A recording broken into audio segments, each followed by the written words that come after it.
In the vast emptiness of space, where civilizations rise and fall like distant stars, there exists a truth that every species learns too late. The universe doesn't care about your pride, your technology, or your armies. It only cares about connection. For 3,000 years, the Drakmari Empire ruled the galaxy with an iron fist. Their war dragons, massive, intelligent beasts capable of tearing through starship hulls with their bare claws, were the ultimate weapons of conquest.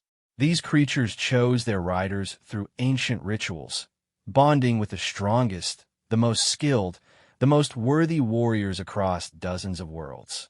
But when humanity finally encountered the Drakmari, everything changed. The dragons looked at our greatest generals, our finest pilots, our most decorated heroes, and turned away in disgust. They refused every single human who approached them. The Drakmari laughed, calling us the broken species whose minds were too primitive for their magnificent beasts to acknowledge. They were wrong about us being broken.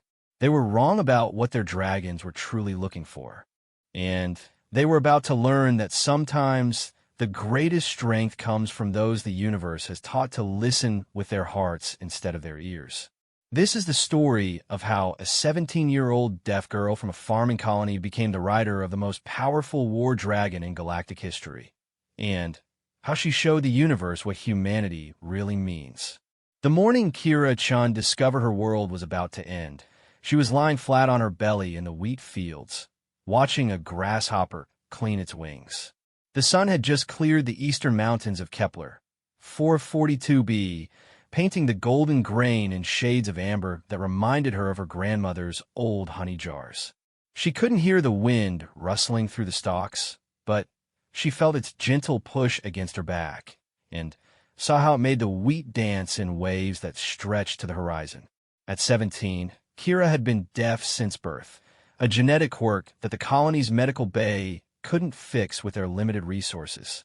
While other teenagers in New Terra Colony spent their mornings complaining about farm work or dreaming of traveling to the inner systems, Kira found peace in the silence. She read lips well enough to get by, and her hand spoke the ancient sign language her grandmother had taught her before the old woman passed. But mostly, she communicated through her art, sketches, and paintings that captured the beauty she saw in their simple farming world. The grasshopper finished cleaning and launched itself into the air, its path taking it toward the cluster of prefab buildings that formed the heart of New Terra Colony. Kira pushed herself up from the dirt and brushed wheat chaff from her work clothes. Her parents would be expecting her back soon to help load the grain haulers. It was harvest season, and every hand was needed to bring the crop before the autumn storms arrived. As she walked through the fields, Kira noticed something odd. The native birds that usually filled the morning sky were absent. Even the small mammals that normally darted between the grain rows had vanished. She paused, placing her hand on the ground. Through her palm, she felt a vibration, rhythmic, mechanical, and growing stronger. Ships. Multiple ships approaching from space. Kira ran toward the colony, her heart pounding. New Terra rarely received visitors. They were too far out on the rim, too poor and insignificant to attract traders or government officials. The quarterly supply ship wasn't due for another 3 months. As she crested the hill overlooking the colony's main settlement, she saw her worst fears confirmed. 3 massive Drakmari warships hung in the sky above New Terra like dark metal moons. Each vessel was nearly 2 kilometers long, bristling with weapons arrays and launch bays. The hulls were decorated with intricate carvings that seemed to shift and writhe in the morning light, artistic representations of the great war dragons that made the Drakmari Empire the most feared force in the galaxy. The colony's emergency sirens were blaring, though Kira only knew this from the flashing red lights mounted on every building. People ran through the streets in panic, some carrying hastily packed bags, others simply standing in the open and staring up at the ships in shock. Children cried in their parents' arms while the elderly sat on porches, faces resigned to whatever fate was about to befall them. Kira sprinted toward her family's house, a modest structure on the colony's eastern edge where her parents ran a small repair shop for farming equipment. She burst through the front door to find her mother, Elena, frantically stuffing medical supplies into a travel bag while her father, Marcus, worked at the communication console, his face grim with concentration. "Mom," Kira signed, her hands moving rapidly. "What's happening? Why are the Drachmari here?" Elena looked up, her eyes red with unshed tears. She set down the medical kit and moved her hands in the fluid gestures Kira had known since childhood. The colony received a message an hour ago. The Drachmari are claiming this system for the Empire. All human settlements are to be evacuated. Kira's blood turned cold. She knew what Drachmari evacuation meant. The Empire had been expanding aggressively for the past decade, swallowing independent worlds and either enslaving their populations or driving them out to die in space. Humanity had tried to resist, but their military was no match for the Drachmari war dragons. Massive, intelligent beasts that bonded with elite riders and could tear through human battleships like paper. "Where are we supposed to go?" Kira signed. Marcus turned from the communication console, his face haggard. He was a big man, made strong by years of heavy farm work, but now he looked small and defeated. His hands moved slowly as he signed. "Refugee Processing Center on Titan Station. They're giving us 6 hours to evacuate." 6 hours. Kira looked around their home. The workshop where her father had taught her to rebuild engine components. The kitchen where her mother had shown her how to preserve food from their garden.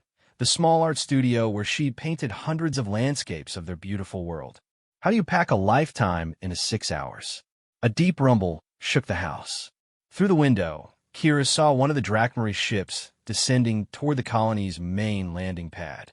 The vessel was even more impressive up close, its hull carved with scenes of dragons breathing fire across star fields, conquering armies, and destroying ships. At the bottom of the ship, massive bay doors were beginning to open. "We need to go," Marcus signed. "Now."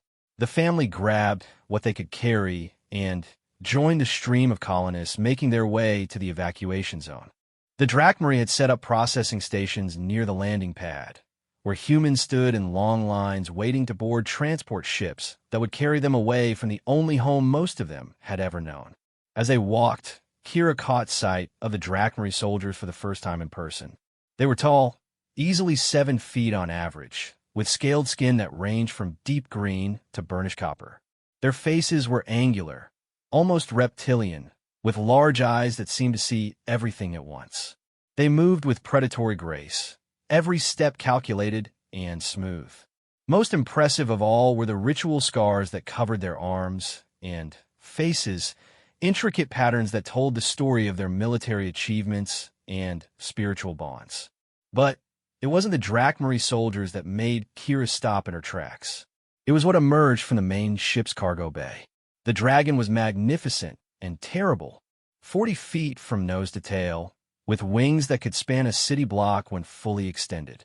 Its scales were deep blue-black, like the space between stars, and they seemed to absorb light rather than reflect it. The creature's head was massive, filled with teeth the size of sword blades, and its eyes, those eyes burned with an intelligence that was clearly not animal.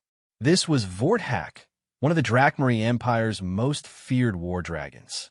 Kira had seen images of him in news broadcasts, usually accompanied by reports of entire human fleets being destroyed.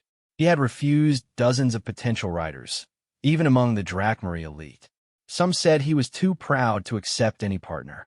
Others whispered that he was waiting for something specific, though no one could say what. The dragon's rider was equally impressive.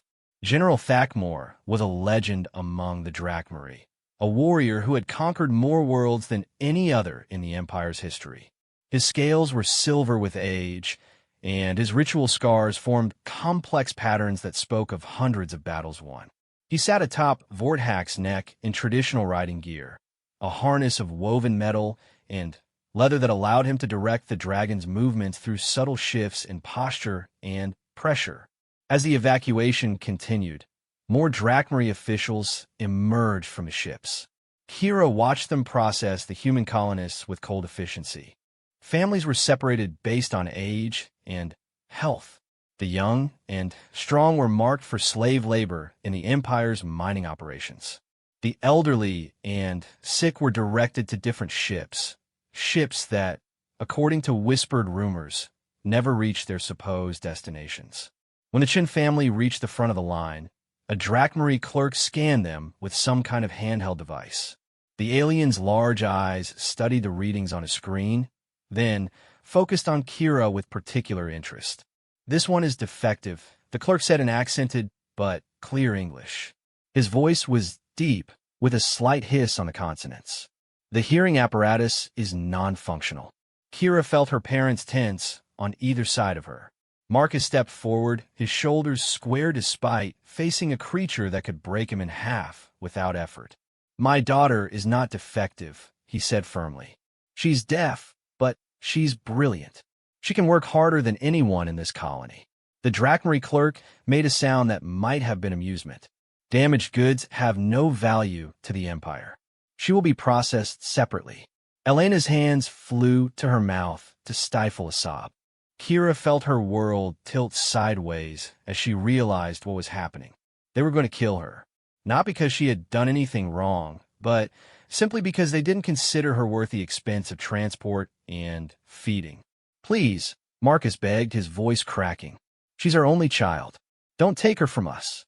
The clerk was already reaching for his processing stamp when a new voice cut through the air like a blade. "Wait." General Thakmore approached the processing station, Vorthak following behind him like a shadow made of scales and death. The war dragon's massive head turned toward Kira, and she found herself looking directly into those burning, intelligent eyes. For a moment, everything else faded away. The chaos of the evacuation, her parents' fear, her own terror at facing death, all of it became background noise as she stared into the dragon's gaze. There was something there, something she couldn't name, but felt in the deepest part of her soul. Vorthak lowered his enormous head until he was eye level with Kira. The dragon's nostrils flared as he scented her, and his pupils dilated as he studied her face. Then, to everyone's shock, he made a sound, a low, rumbling call that seemed to come from somewhere deep in his chest. General Thakmore stared in disbelief. In all his years as Vorthak's rider, he had never seen the dragon show interest in a human. The war beast had rejected every human warrior who had attempted to approach him, often violently. Yet here he was, clearly fascinated by a deaf farm girl from a backwater colony. "What is your name, child?" Thakmore asked. Kira's parents were too shocked to respond, so she did something that surprised everyone present. She stepped forward, looked directly at the general, and used her voice. Speaking was difficult for her. Without being able to hear herself, controlling tone and volume was a constant challenge, but she had learned enough to communicate when signing wasn't possible. "Kira Chun," she said, the words slightly too loud and carefully pronounced. "I'm not broken." Vorthak made that rumbling sound again, and this time he lowered his head even further. His massive snout was now close enough that Kira could feel the heat from his breath. Without thinking, she reached out and placed her hand on the dragon's nose. The effect was electric. Vorthak's eyes widened, and a sound like a purr mixed with distant thunder came from his throat. The dragon's tail, which had been perfectly still, began to sway slightly from side to side. Every Drachmarie in the area stopped what they were doing and stared. What they were witnessing was impossible. War dragons did not purr. They did not show affection. They were weapons of war, barely controlled forces of destruction that bonded with riders only through ancient rituals involving combat and displays of dominance. Yet here was Vorthak, the most feared war dragon in the fleet, the beast who had refused every rider except the great General Thakmore himself, acting like a domestic pet with a human child. "Impossible," whispered the processing clerk. General Thakmore studied Kira with new interest. "Tell me, young human, can you hear the dragon's call?" Kira frowned, confused by the question. She shook her head. "No, sir. I cannot hear anything. Yet you respond to him as if you can." Thakmor observed. How do you know what he wants? Kira looked up at Vorthak's massive eye, still close enough that she could see her reflection in its depths. How did she explain it? She couldn't hear the dragon's voice, but she could feel something else, a presence, a warmth, a sense of connection that had nothing to do with sound. I feel him, she said simply. In here. She placed her free hand over her heart.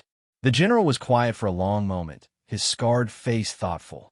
Around them, the evacuation had essentially stopped as every Drakmari soldier and officer watched the impossible scene unfolding before their eyes. Finally, Thakmor spoke. The ancient texts speak of a bond that transcends the physical senses, a connection of souls that allows perfect understanding between dragon and rider. Most scholars believed it was merely legend. He gestured to one of his subordinates. Cancel the evacuation order for this family. They will accompany us back to the fleet. Sir, the clerk looked confused. What are your intentions regarding the defective human? Thakmor's eyes flashed dangerously. She is not defective. She may be the key to understanding something we thought was lost forever. He turned back to Kira, who was still stroking Vorthak's snout. Tell me, child, would you like to learn about dragons? Kira looked at her parents, who seemed frozen in shock, then back at the general. She didn't fully understand what was happening, but she knew that her answer would change everything. Yes, she said, I would like that very much. And in that moment, as Vorthak rumbled his approval and the morning sun painted the evacuation zone in shades of gold, the first chapter of an impossible partnership began. Neither Kira nor the Drakmari Empire could imagine how this chance encounter would reshape the balance of power in the galaxy.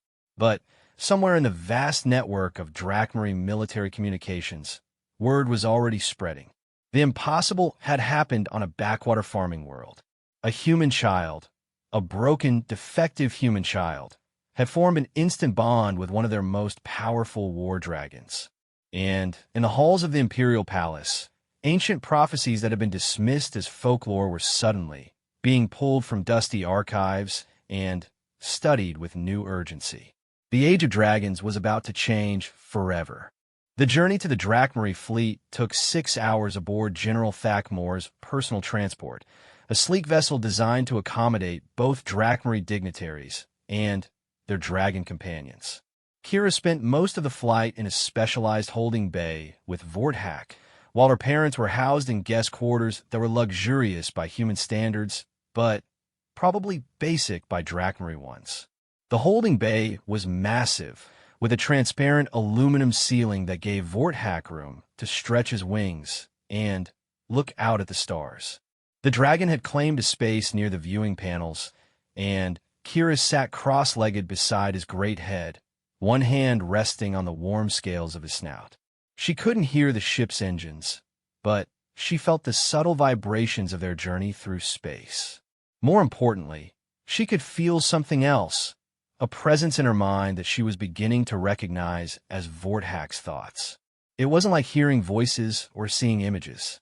Instead, it was more like suddenly understanding emotions and concepts that weren't her own. Right now, the dragon was curious about her world, the colony they had just left behind. Without really thinking about it, Kira began to share memories, not through words or signs, but through something deeper. She thought about the wheat fields waving in the morning breeze, the sound of rain on the roof that she felt rather than heard, the satisfaction of helping her father repair a broken harvester. Vorthak's massive eye rotated toward her, and she sensed his amazement. Dragons, she somehow understood, live for conquest and glory. The concept of finding joy in simple, peaceful activities was alien to them. Yet through her memories, Vorthak was experiencing the contentment of a life lived without violence or domination. The transport bay's main door hissed open, and General Thakmor entered, followed by a Drakmari female wearing the robes of a scholar or advisor. Kira quickly withdrew her hand from Vorthak and stood, uncertain of the proper etiquette when dealing with alien military commanders. You do not need to fear us, child, Thakmor said, his English careful but clear. What is your family name and human custom? Chun, sir. Hiratien. The female Drakmari stepped forward. She was smaller than Thakmor, with scales that were more golden than the general silver, and her ritual scars formed patterns that suggested academic rather than military achievements. I am Scholar Veltar, she said, her voice lighter than Thakmor's, but carrying the same careful pronunciation. I study the ancient bonds between our people and the great dragons. What you have accomplished here should be impossible. Kira glanced at Vorthak, who watched the conversation with obvious intelligence. I don't understand. What did I accomplish? Veltar moved closer, her large eyes studying Kira with scientific fascination. War dragons choose their riders through ritual combat and displays of dominance.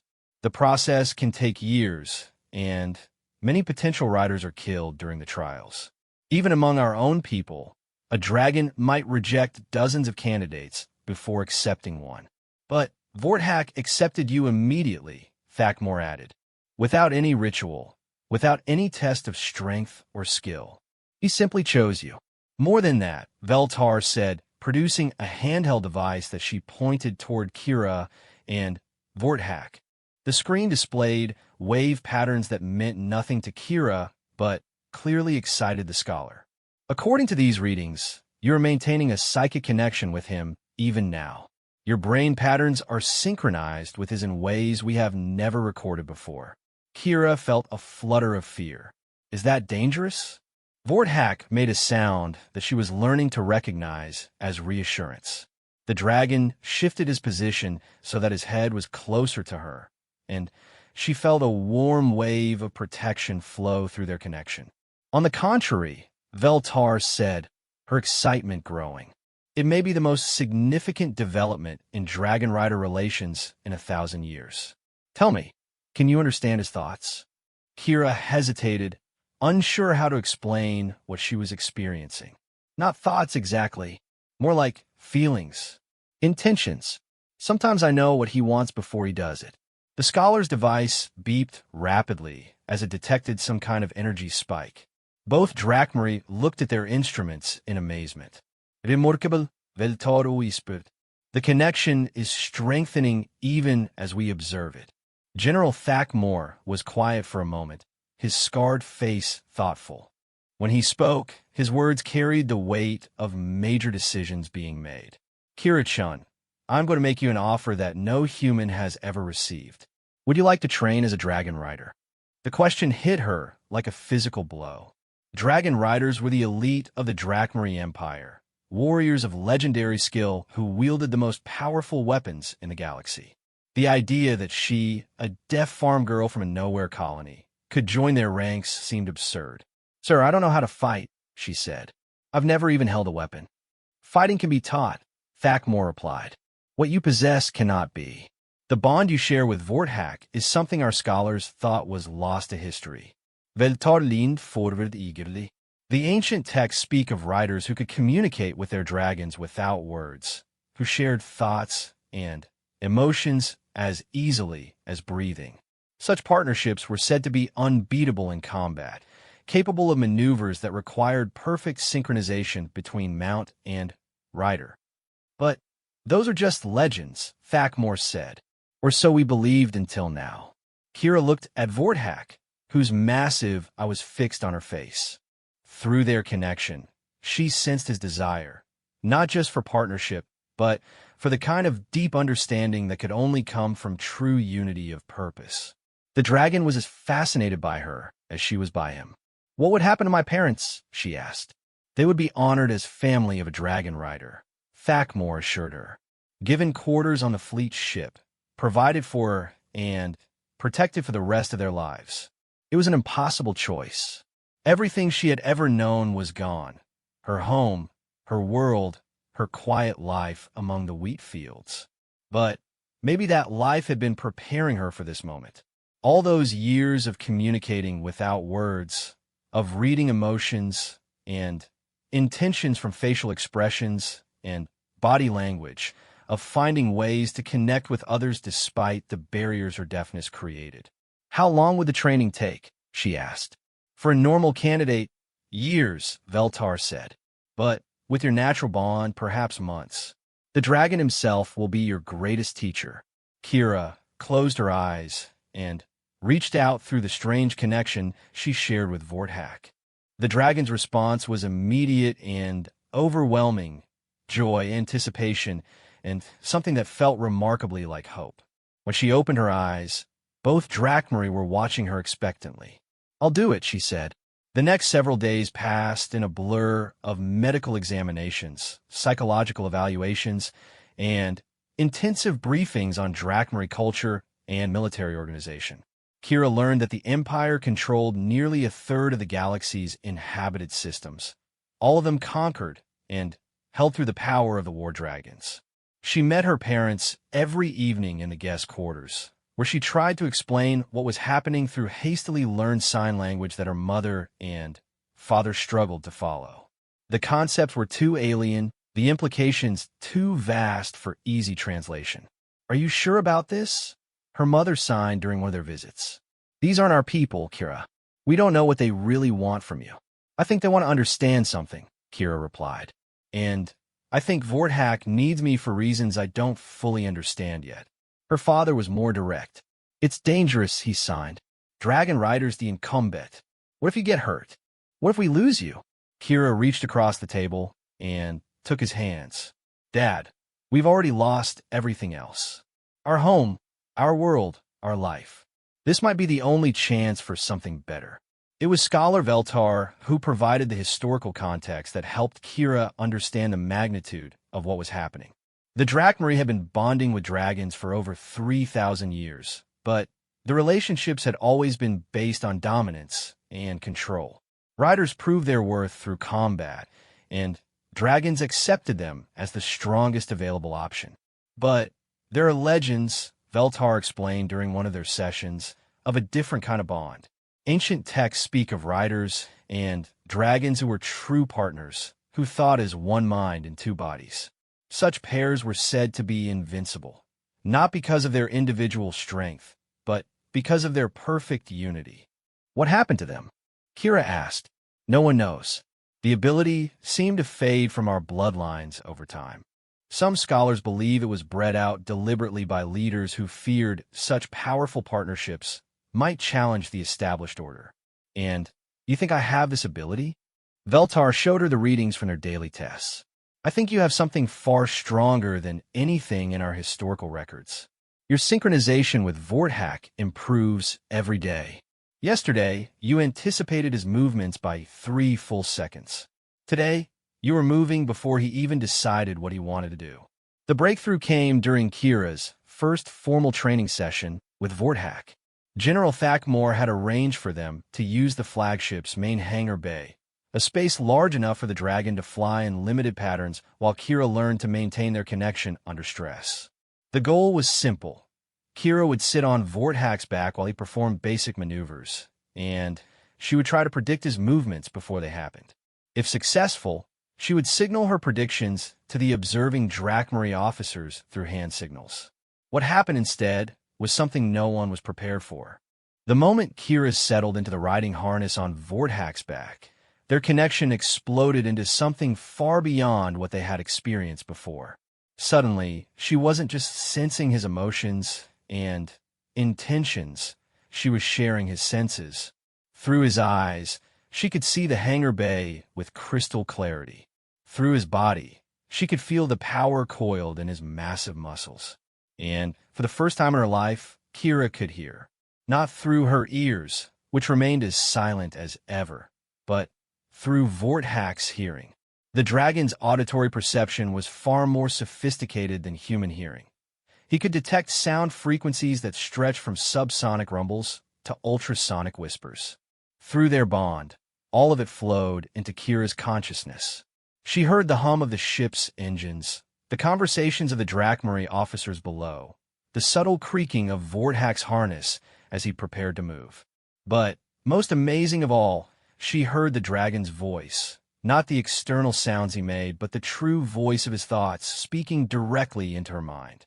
"We are one," Vorthak said, his mental voice carrying undertones of wonder and satisfaction. "As it was always meant to be." The flight that followed was unlike anything in Drakmary history.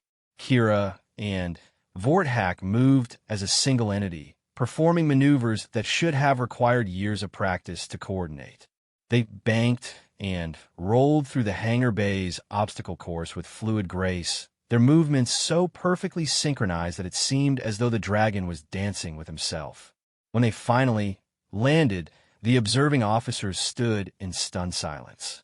Several of them were veteran dragon riders themselves, and they knew that what they had just witnessed was impossible. General Thakmore approached the dragon, his expression mixing amazement with concern. "Kira, can you still hear us?" She nodded, though her consciousness was still partially merged with Vorthak's. "Yes, sir. Through him, I can hear everything." "And Vorthak, can you access his thoughts directly?" "Yes." She paused, listening to something only she could perceive. "He says that this is how it should be, that dragons and riders were meant to be true partners, not just weapon and wielder." Veltar was frantically taking readings with her instruments. "The psychic resonance is off our measurement scales," she reported. "They're not just bonded, they're functioning as a single consciousness distributed across two bodies." One of the other officers, a younger Drakmary with the markings of a dragon rider, stepped forward. His expression was troubled. "Sir, with respect, this could be dangerous. What if she loses herself in the dragon's mind? What if the bond becomes so complete that she stops being human?" It was a valid concern. Kira could feel how easy it would be to simply sink into Vorthak's larger, more powerful consciousness. The dragon's mind was vast and ancient, filled with memories of countless battles and the accumulated wisdom of his species. Compared to that, her own thoughts seemed small and limited. But as she considered the officer's warning, she realized something important. She wasn't losing herself in Vorthak's mind. She was teaching him to understand her perspective. Through their bond, the dragon was experiencing human emotions and concepts that were completely foreign to his kind. "I think," she said slowly, "that we're both changing. He's learning to be more human, and I'm learning to be more dragon. But we're still ourselves." She demonstrated by dismounting from Vorthak and walking several steps away. The connection remained strong, but her individual consciousness reasserted itself. She was Kira Chun, 17 years old, born on a farming colony, daughter of Marcus and Elena. But now she was also something more. "The ancient partnerships," Veltar whispered. "This is what the legends were describing." General Thakmore studied Kira for a long moment. "Child, you have accomplished in days what most riders spend years trying to achieve. But this is only the beginning. Are you prepared for what comes next?" "What comes next?" she asked. The general's expression grew serious. "Training. Real training in weapons and tactics and the art of war. Because the Empire has enemies, and they will not hesitate to target something as valuable as you have become." As if summoned by his words, an aide approached and whispered something in the general's ear. His scaled face darkened as he listened. "What is it?" Kira asked. "A message from the Imperial High Command," Thakmore said grimly. "News of your bond with Vorthak has reached the capital. The Emperor himself has taken interest in your abilities. Is that good or bad?" "With the Emperor," the general replied, "it is always dangerous. He has summoned us to the capital world. You, your parents, Vorthak, and myself. We leave within the hour." As the hangar bay erupted into activity around them, Kira felt a chill that had nothing to do with the ship's air circulation. Through her bond with Vorthak, she sensed the dragon's own unease. Whatever awaited them at the capital, it would test their partnership in ways that simple flight exercises never could. But she also felt something else through their connection, determination, and a fierce protective instinct that surprised her with its intensity. Vorthak had chosen her, and he would not let her face whatever came next alone. They were partners now, in ways that transcended species and culture, and together they would discover just how much power that partnership could wield. The Drakmari imperial capital of Esikathara was a world that existed to demonstrate power. From orbit, it looked like a massive metal sphere wrapped in rings of defensive platforms and orbital shipyards. The planet's surface had been completely terraformed, its original ecosystem replaced by soaring spires of black stone and crystalline architecture that reached into the cloud layer. As their transport descended through the atmosphere, Kira pressed her face to the viewing port and watched the capital city grow larger.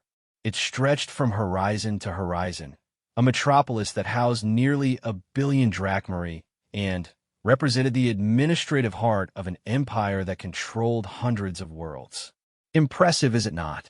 General Thakmor asked, settling into the seat beside her. My people have spent 3,000 years building this. Through her bond with Vorthak, Kira could sense the dragon's complex emotions as he looked down at the city.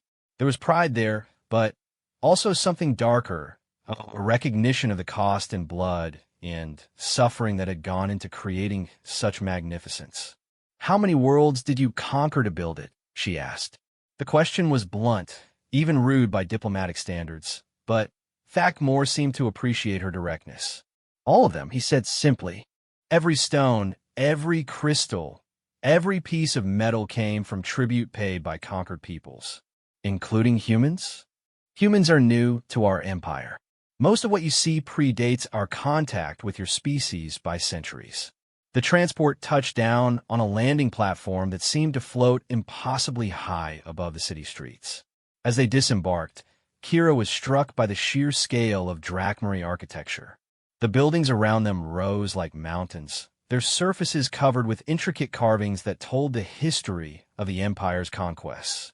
Vorthak emerged from the transport's cargo bay, his massive form attracting immediate attention from other dragon riders present on the platform.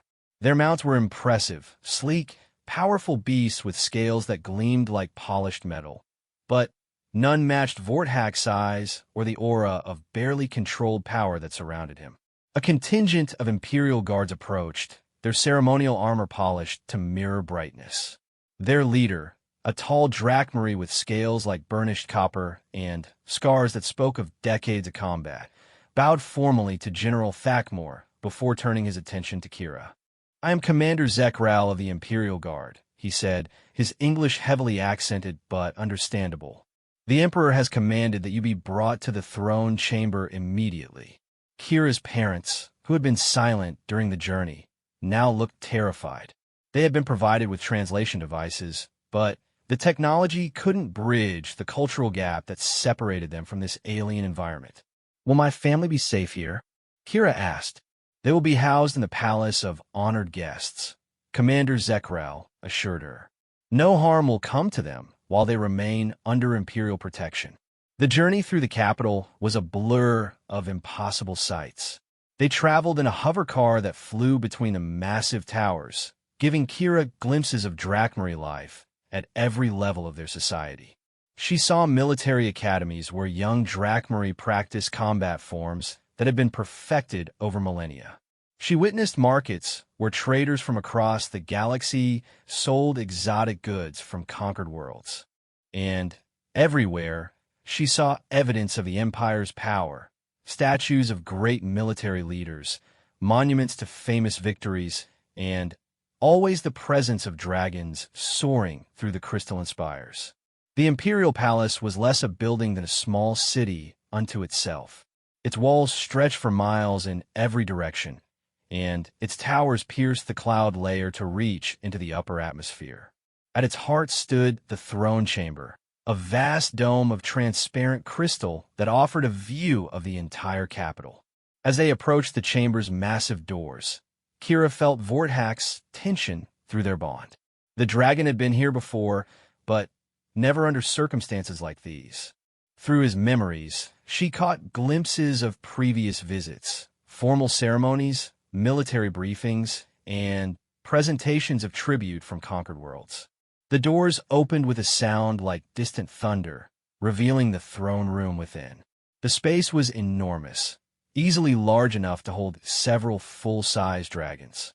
The floor was polished black stone inlaid with precious metals that formed star charts, showing the extent of the Empire's territory. And, at the far end, elevated on a dais that rose like a mountain from the chamber floor, sat Emperor Sivan the Conqueror. Kira had seen images of the Emperor in news broadcasts, but meeting him in person was overwhelming. He was ancient even by Drachmary standards, his scales having deepened to a blue-black that seemed to absorb light. His ritual scars covered not just his face and arms, but his entire visible body, creating patterns of such complexity that they seemed to shift and move in the chamber's carefully controlled lighting. Behind the throne, arranged in a semicircle that spoke of both honor and threat, stood 5 of the Empire's greatest war dragons. Each was a legend, beast that had burned entire fleets and conquered star systems. Their riders were equally impressive, each a general or admiral whose name was known throughout the galaxy. But it was the Emperor's own dragon that dominated the space behind the throne.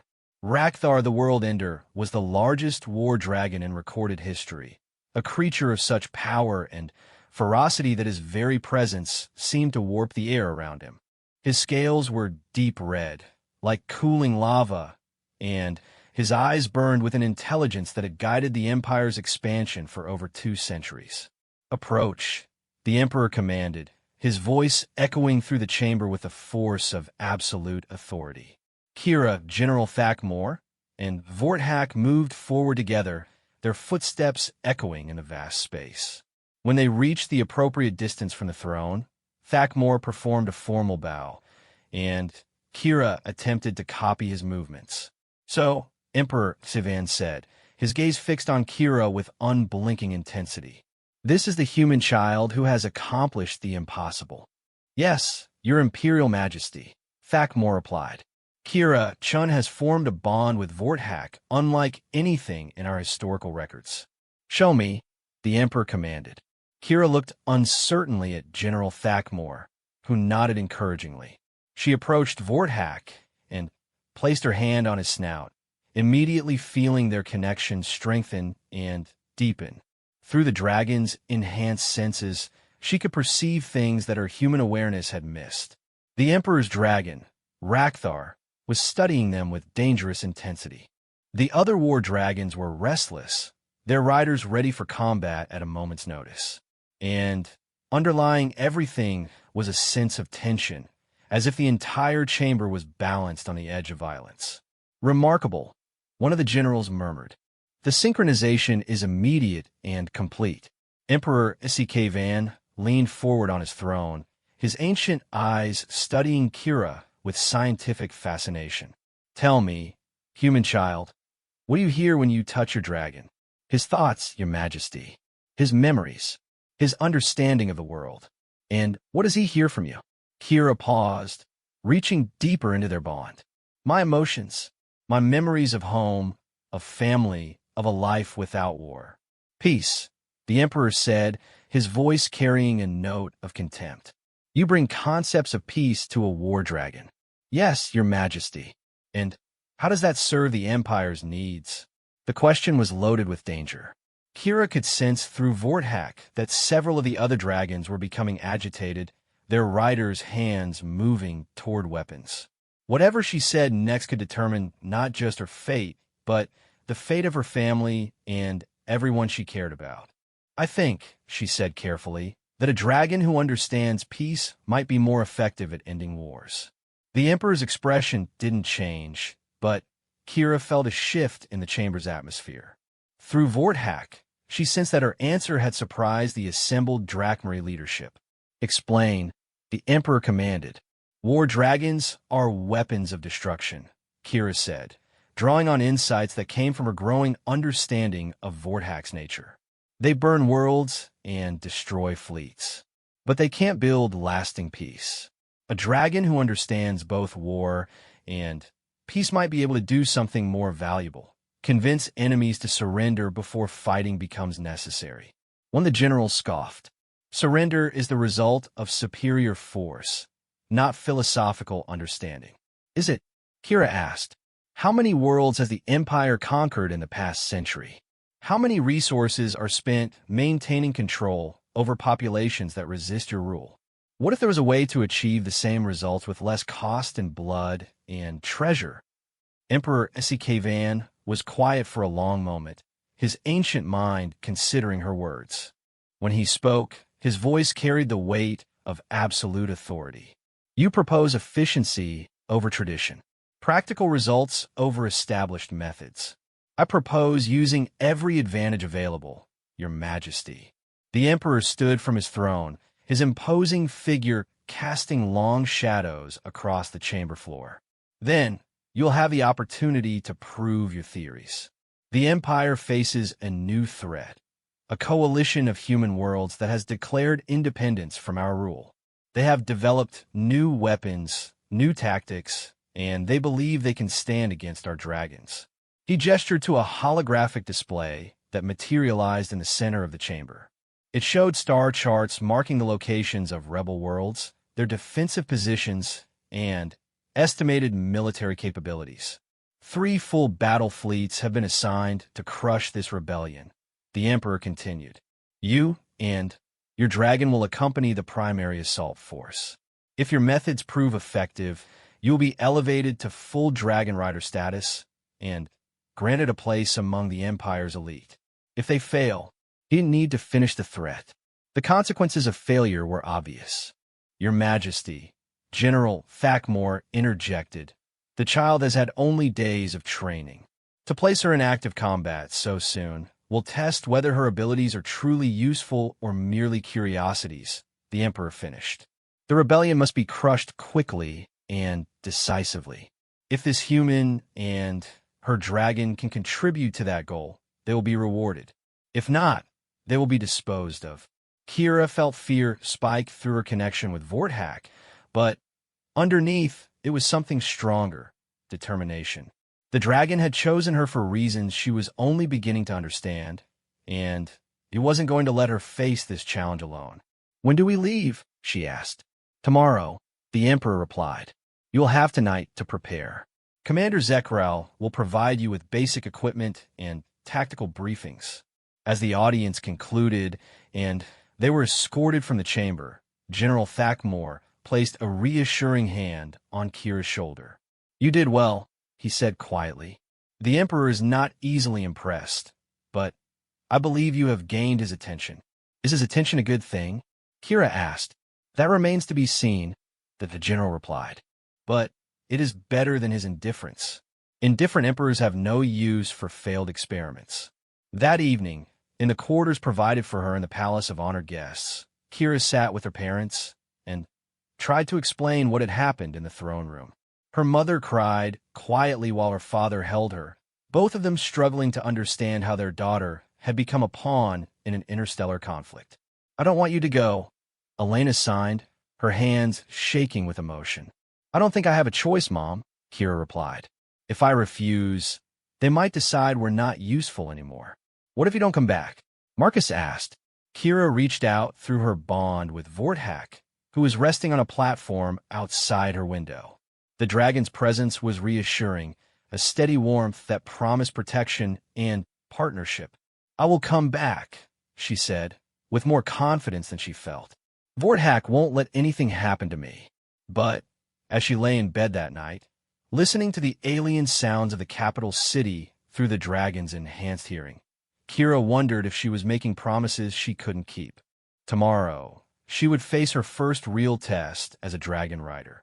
Not in the safety of a training facility, but in the midst of actual combat against humans who were fighting for their freedom. Through their bond, she felt Vorthak's own uncertainty. The dragon was powerful beyond human understanding, but even he had never faced a situation like this. Together, they would have to prove that their impossible partnership was more than just a curiosity, that it was a weapon the Empire could use to reshape the galaxy. But deep in her heart, Kira was beginning to wonder if she wanted to be that kind of weapon at all. The Drakmari assault fleet was a sight that could strike fear into the heart of any civilization. 300 warships stretched across space in perfect formation, their hulls gleaming like deadly metal constellations against the star field. At their center flew the flagship Eternal Conquest, a massive dreadnought that served as mobile command center for the fleet's 12 dragon riders and their war beasts. Kira stood on the observation deck of the Eternal Conquest, watching the rebel system of Kepler-7 grow larger through the transparent aluminum viewing panels. Through her bond with Vorthak, she could sense the dragon's excitement at the prospect of battle. But underneath, it was something else, a growing unease that seemed to mirror her own feelings. Second thoughts? General Thakmore asked, joining her at the viewing panel. Many thoughts, Kira replied. Most of them questions I don't have answers for. In the 3 days since leaving the capital, she had been subjected to intensive tactical training by the fleet's military instructors. She now carried a Drakmari energy rifle across her back and wore combat armor designed specifically for dragon riders. The equipment felt alien against her skin, a constant reminder that she was being turned into something she had never wanted to be. Combat will answer many of your questions, Thakmore said. In battle, philosophy becomes irrelevant. There's only survival and victory. Through the ship's communication system, Admiral Kethvar's voice announced the beginning of their assault. All ships, prepare for system entry. Dragon riders to your mounts. This rebellion ends today. Kira made her way to the launch bay, where Vorthak waited, his massive form dwarfing the other war dragons prepared for battle. The moment she approached, their connection strengthened, and she felt his eagerness for combat mixing with her own reluctance. Ready for this? She asked, placing her hand on his snout. We are together, Vorthak replied through their bond. That is all that matters. The launch bay's atmosphere felt disengaged, revealing the void of space beyond. One by one, the war dragons leaped from the deck and spread their wings, their riders guiding them toward the rebel system's outer defenses. What they found there was unlike anything in Drakmari experience. The rebels had constructed a network of defensive stations unlike traditional fortifications. Instead of massive, heavily armored platforms, they had deployed thousands of smaller, more mobile units that moved in complex patterns around the system's inhabited worlds. Each unit was equipped with weapons designed specifically to counter dragon attacks, high-frequency energy beams that could disrupt the creature's flight patterns, and neural scramblers that interfered with the rider-dragon bond. Clever. Admiral Kethvar's voice came through the communication system. They have studied our tactics. The first wave of dragon riders entered the defensive grid with the confidence of warriors who had never faced true opposition. That confidence lasted approximately 30 seconds. The rebel weapons fired in coordinated patterns that created overlapping fields of disruptive energy. 3 dragons were immediately hit by neural scramblers, their connections with their riders severed. Without guidance, the massive beasts became confused and disoriented, flying in circles while their riders struggled to re-establish control. Break formation, General Thakmore commanded. Individual assault patterns. But as the dragons spread out, the rebel defenses adapted. The mobile stations reconfigured themselves into new arrangements, creating kill zones that forced the dragons into predetermined flight paths where heavier weapons waited. Within minutes, the Drakmari assault was in chaos. 2 dragons had been killed outright, their riders dying with them. Several others were wounded and retreating toward the fleet. The supposedly invincible war beasts that had conquered a third of the galaxy were being outmaneuvered by human innovation and tactical brilliance. Through her bond with Vorthak, Kira watched the battle unfold with growing horror. These weren't the clean, decisive victories she had seen in Imperial propaganda.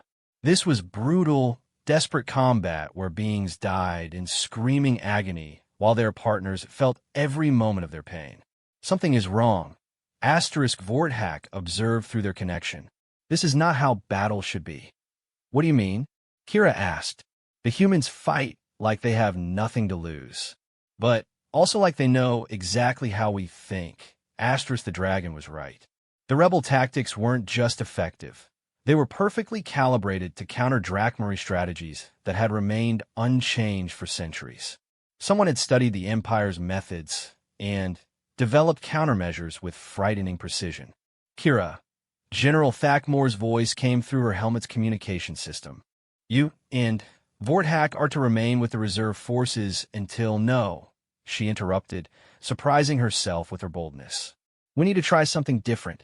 Child, this is not the time for experiments. But Kira was already guiding Vorthak away from the main battle, using their connection to analyze the rebel defensive patterns. Through the dragon's enhanced senses, she could perceive things that the other riders missed, subtle variations in the mobile station's movements, gaps in their coverage that lasted only seconds, and, most importantly, the electronic signatures of their control systems. I understand, Vorthak said suddenly. You wish to speak with them. Can we get close enough without being detected? Trust me. What followed was the most terrifying flight of Kira's life. Vorthak used techniques she didn't even know dragons possessed, flying in the sensor shadows of asteroids, matching his body temperature to the background radiation of space, even folding his wings, and drifting like debris when necessary. Through their bond, she guided him toward a cluster of defensive stations that seemed to be coordinating the entire grid. When they were close enough, Kira activated her suit communication system and broadcast on standard human emergency frequencies. Rebel forces, this is Kira Chun, formerly of New Terra Colony. I need to speak with your commander. The response was immediate and hostile. Drakmary's ship, you are in violation of our territorial space. Withdraw immediately or be destroyed. I'm not Drakmary, Kira replied. I'm human.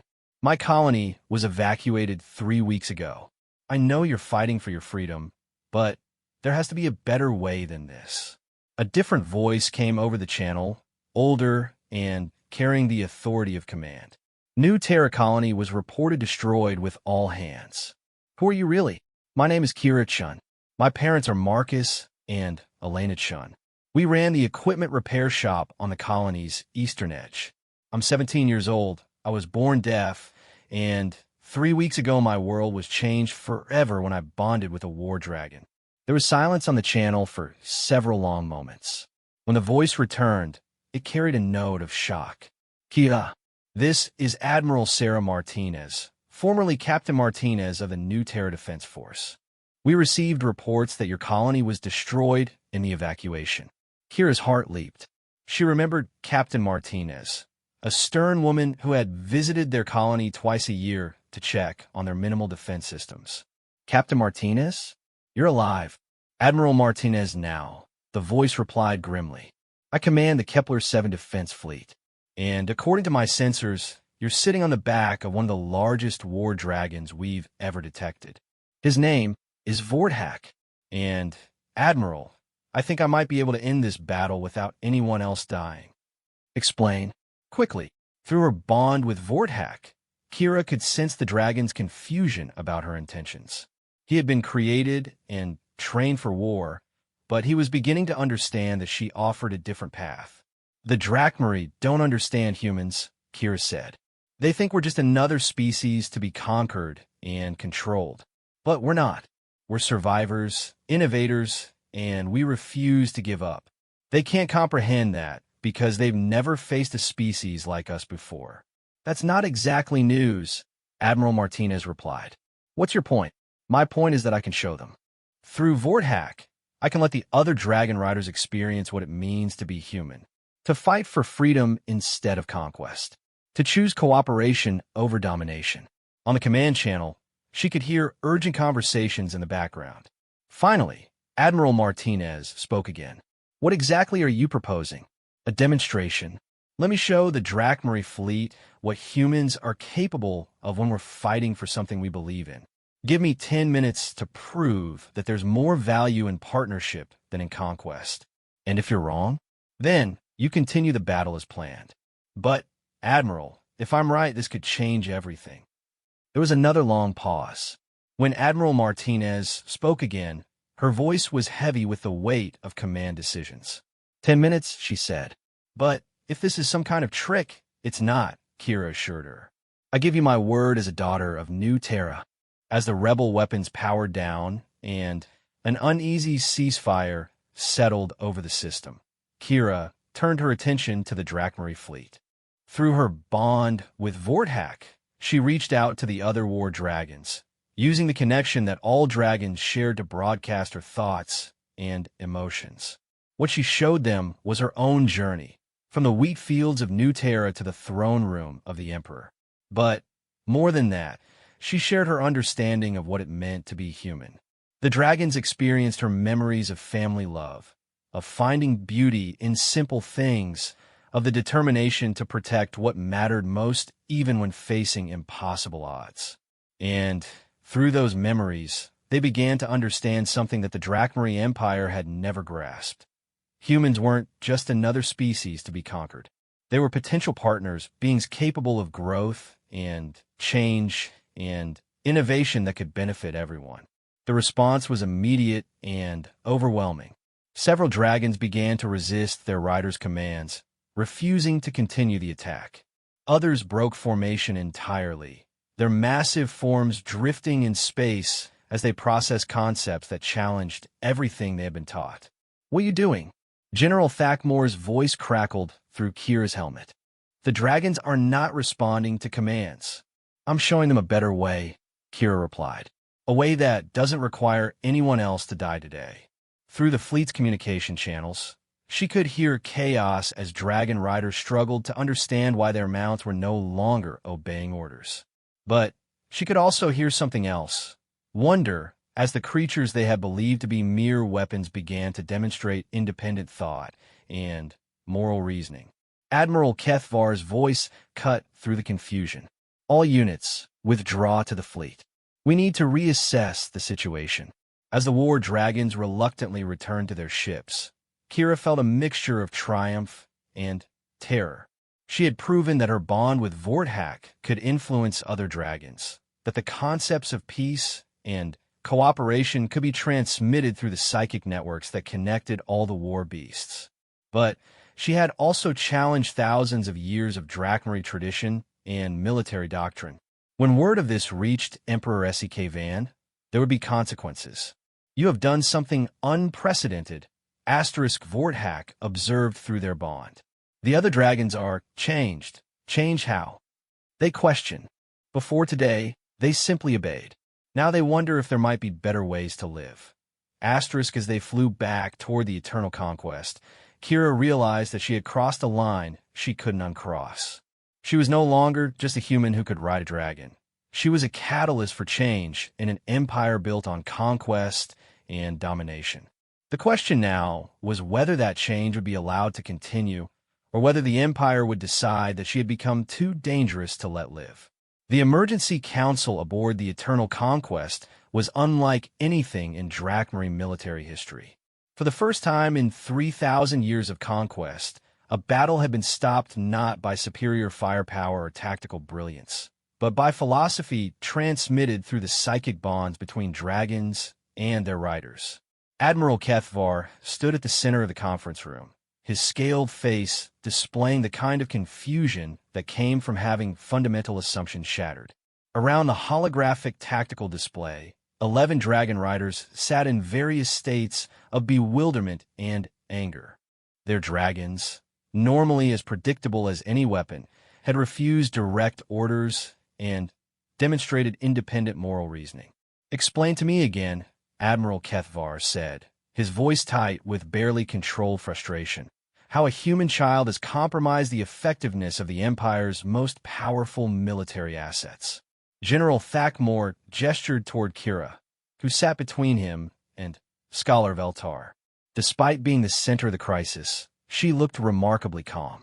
Through her bond with Vorthak, she could sense the dragon's presence in the ship's hangar bay, and his steady confidence helped anchor her own emotions. "The bond between Kira and Vorthak has evolved beyond our previous understanding," Thakmor explained.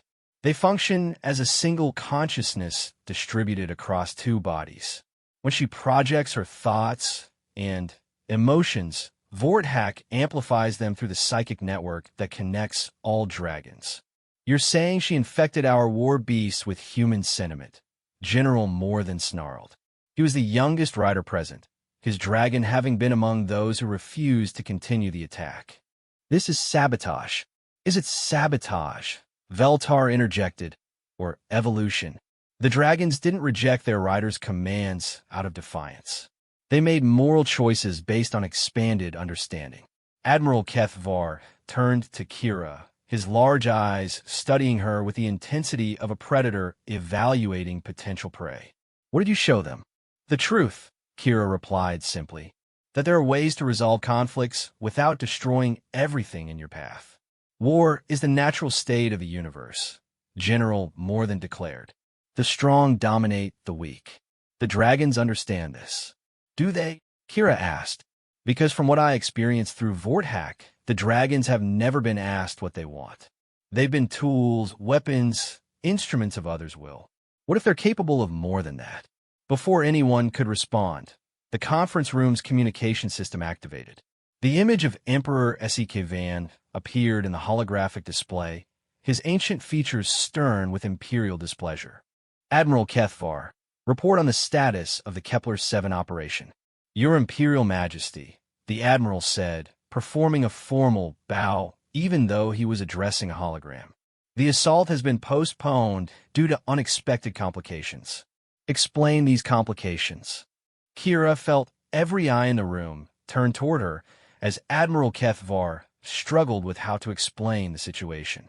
Finally, General Thakmor stepped forward. Your Majesty, the human Kira Chun has demonstrated abilities that exceed our initial assessments. She has found a way to communicate with multiple dragons simultaneously, influencing their behavior in ways we don't fully understand. The Emperor's eyes, visible even through the holographic transmission, focused on Kira with laser intensity. Show me. There was no refusing an Imperial command. Kira closed her eyes and reached out through her bond with Vorthack, extending her consciousness through the psychic networks that connected all the dragons in the fleet. What she shared this time wasn't just her own memories, but a vision of what the galaxy could become.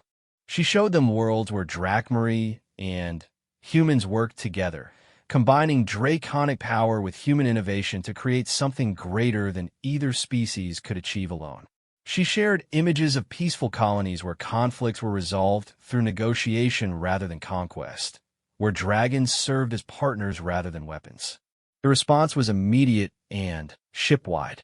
Every dragon in the fleet responded to her call, their massive forms stirring in their holding bays as they processed concepts that challenged everything they had been taught about their purpose and nature. Through the ship's internal communication system, reports began flooding in from hangar base supervisors. Dragons were becoming restless, some actively resisting attempts to secure them for combat operations. A few had begun making vocalizations that no one had heard before, complex, musical sounds that seemed to carry emotional content. Emperor Van's holographic image flickered as he processed these reports. When he spoke again, his voice carried the cold precision of a ruler making decisions that would reshape an empire. Kira Chun, you have demonstrated capabilities that make you either the most valuable asset the Empire has ever possessed or its most dangerous threat. I will give you one opportunity to prove which you are. What kind of opportunity, Your Majesty? The rebellion in this system will surrender to the Empire voluntarily, and you will convince them to do so using your methods. If you succeed, you will be granted full rider status and positioned to help expand the Empire's influence through negotiation rather than conquest. If you fail, you and your family will be executed as enemies of the state. The silence in the conference room was absolute. Even General Morthan, who had been advocating for traditional military solutions, seemed shocked by the ultimatum. Your Majesty, General Thakmor began, perhaps we should consider the decision is made. The Emperor cut him off. The human claims her methods are superior to ours. She will have the chance to prove it. As the holographic transmission ended, Kira felt the weight of impossible expectations settling on her shoulders. Through her bond with Vorthack, she sensed the dragons' mixture of confidence in their partnership and concern for what they were being asked to accomplish. Well, Admiral Kethvar said grimly. You wanted to demonstrate the effectiveness of negotiation over conquest. Now you have your chance. The next several hours were spent in careful preparation. Scholar Veltar provided Kira with detailed intelligence about the rebel leadership, their grievances against the Empire, and their military capabilities. General Thakmor reviewed possible negotiation strategies, though he admitted that Drakmari diplomatic tradition relied heavily on threats and displays of force. But it was her conversation with Vorthak that proved most enlightening.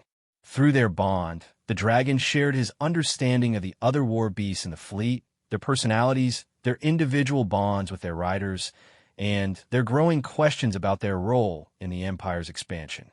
They are changing, Vorthak observed.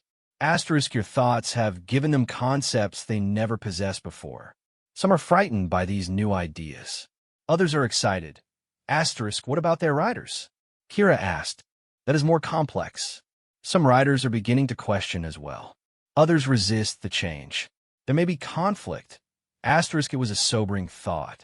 If the bonds between dragons and riders began to break down, the entire foundation of Drakmari military power could collapse. She had started something that might be impossible to control. The negotiation took place in neutral space, aboard a Drakmari diplomatic vessel that had been hastily converted for the occasion. Admiral Sarah Martinez represented the rebel coalition, accompanied by 2 other fleet commanders and a civilian representative from the Kepler-7 government. The moment Admiral Martinez saw Kira enter the conference room with Vorthak beside her, the older woman's face went through a complex series of emotions: shock, recognition, concern, and, finally, a kind of resigned understanding. Kira-chun, she said quietly. When I heard the reports, I hoped they were exaggerated. They weren't, Kira replied, taking her seat across the negotiating table. Admiral, I know this isn't what you expected, but I'm still the same person who grew up in New Terra's wheat fields. Are you? Because from where I'm sitting, you look like the rider of the most dangerous war dragon in the galaxy. Through her bond with Vorthak, Kira could sense the dragon's amusement at being called dangerous, but also his understanding that this conversation would determine the fate of millions of people. I want to be more than that, Kira said. I want to be a bridge between our species, a way for humans and Drakmari to coexist without constant warfare. Admiral Martinez leaned back in her chair, studying Kira with the calculating gaze of a military commander. And what exactly are you proposing? Autonomy, not independence. The Empire gets to claim Kepler-7 and the other rebel systems as part of their territory. But they're administered as protectorates, with human governors working alongside Drakmari advisors. No slavery, no forced relocations, no destruction of existing governments. In exchange for what? One of the other rebel commanders asked skeptically. Cooperation. Human innovation combined with Drakmari resources and knowledge. Joint exploration of unknown regions. Shared technology development. A partnership that makes both species stronger. The Empire doesn't make partnerships, Admiral Martinez said. They make conquests. Then, maybe it's time for the Empire to evolve, Kira replied. I can show them what they're missing by treating every other species as enemies to be destroyed or slaves to be exploited. For the next 6 hours, they negotiated the framework of something that had never existed before, a voluntary integration between a human colony group and the Drakmari Empire. The details were complex. Human colonies would maintain their internal governments, but accept Drakmari oversight in matters of interstellar relations. In exchange, they would receive access to imperial technology, protection from external threats, and representation in the Empire's administrative structure. Most importantly, the agreement included provisions for other human worlds to join the arrangement voluntarily, creating a path for peaceful expansion rather than conquest. When the negotiations concluded, Admiral Martinez looked exhausted but cautiously optimistic. You realize, she said to Kira, that you're asking us to trust an empire that has spent the last decade enslaving and destroying human colonies. I'm asking you to trust me, Kira replied. And to trust that change is possible, even for an empire that's been built on conquest for 3,000 years. The signing ceremony took place aboard the Eternal Conquest, with representatives from both species witnessing the first voluntary integration treaty in Drakmari history. As Admiral Martinez affixed her signature to the document, Kira felt a profound shift in the psychic network that connected the fleet's dragons. They were witnessing something unprecedented, and it was changing their understanding of what their relationship with other species could be. Through her bond with Vorthak, she sensed similar reactions from dragon riders throughout the Empire as news of the treaty spread through military communication channels. Some were outraged at what they saw as capitulation to inferior beings. Others were intrigued by the possibility of expansion without the costs of warfare. But it was Emperor Van's reaction that mattered most. His response came as a direct transmission to Admiral Kethvar's flagship, and his words reshaped the future of galactic civilization. "The experiment has succeeded beyond our expectations," the Emperor announced. "The human Kira Chun has demonstrated methods of expansion that are more efficient and cost-effective than traditional conquest. Effective immediately, she is elevated to the rank of Imperial Negotiator, with authority to pursue similar agreements with other human colonies." Furthermore, the Emperor continued, "The bond between humans and dragons will be studied and, where possible, replicated. If other humans can achieve similar connections with our war beasts, they will be trained as a new class of diplomatic riders." As the transmission ended, Kira realized that she had accomplished something far greater than just saving a few rebel colonies. She had fundamentally altered the relationship between two species, creating possibilities that neither side had imagined. Through her bond with Vorthak, she felt the dragon's satisfaction and pride. But underneath those emotions was something deeper, a sense of purpose that went beyond individual achievement. Together, they had proven that understanding and cooperation were more powerful than force and domination. The galaxy was about to discover that the age of conquest was ending, and the age of partnership was about to begin. And at the center of that transformation was a deaf farm girl from a forgotten colony who had learned to speak the language of dragons and taught them to dream of peace. 3 months later, Kira stood on the observation deck of her own ship, the New Terra's Hope, watching as another human colony,